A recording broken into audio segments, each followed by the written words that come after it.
कितनी नगरी है? 7 नगरी। कौन कौन सी है?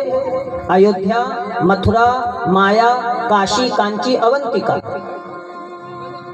और द्वारिका, जिसमें सबसे पहला नाम आता है अयोध्या का। यह मोक्ष देने वाली नगरी मानी जाती है।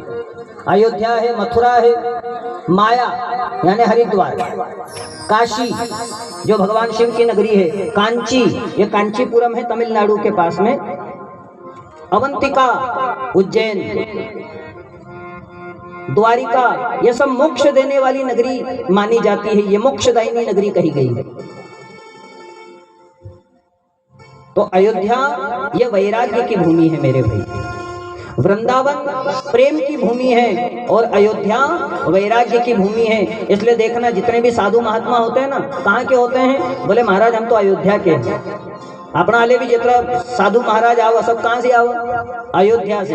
क्योंकि अयोध्या में ये वैराग्य की भूमि मानी जाती है। इसलिए सबसे ज्यादा साधु महात्मा तुमको मिलेंगे तो तुमको अयोध्या में मिलेंगे, क्योंकि वहां त्याग और समर्पण है। इसलिए सबसे ज्यादा साधु संत महात्मा आपको अयोध्या में मिलेंगे। तो अयोध्या जो है ये रामायण रूपी कल्प वृक्ष का तना माना जाता है।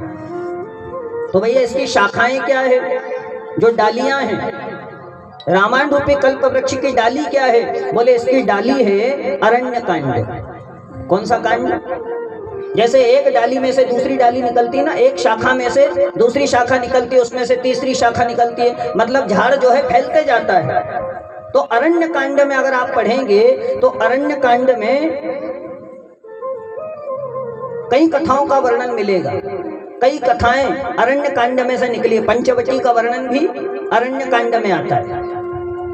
मतलब शाखाएं हैं, अलग अलग कथाएं, कई उपदेश अरण्य कांड में मिलेंगे आपको।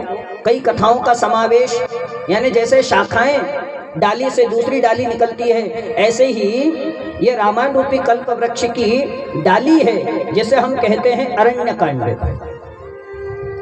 तो भैया इसके पत्ते क्या हैं?